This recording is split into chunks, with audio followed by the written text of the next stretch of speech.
جہان بصیرت میں خوش آمدید پیارے سامعین، کیا آپ جانتے ہیں کہ آج بھی بہت سی مسلمان بیٹیاں صرف اس لیے شادی سے محروم رہ جاتی ہیں کہ ان کے والدین جہیز دینے کی استطاعت نہیں رکھتے۔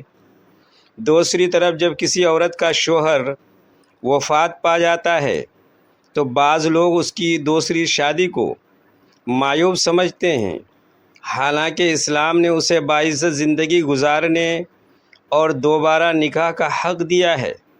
سوچئے، ہم آخر قرآن و سنت کی پیروی کر رہے ہیں یا رسم و رواج کی؟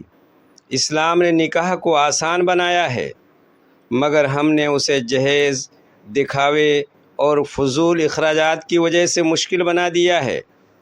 رسول اللہ صلی اللہ علیہ وسلم نے فرمایا کہ سب سے زیادہ برکت والا نکاح وہ ہے جس میں خرچ کم ہو۔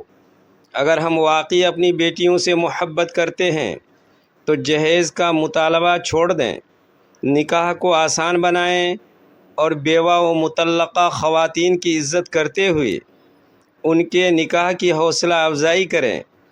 یاد رکھیں، بیٹی بوجھ نہیں، اللہ کی رحمت ہے، اور نکاح عبادت ہے، تجارت نہیں۔ اگر آپ بھی چاہتے ہیں کہ ہمارے معاشرے سے یہ بری رسمیں ختم ہوں تو اس پیغام کو زیادہ سے زیادہ لوگوں تک پہنچائیں۔ شاید آپ کی ایک کوشش کسی بیٹی کی زندگی آسان بنا دے۔ دینی و اصلاحی پیغامات کے لیے ہمارے چینل جہان بصیرت کو ابھی سبسکرائب کریں۔ اللہ تعالی ہم سب کو صراط مستقیم پر گامزن رکھے، آمین۔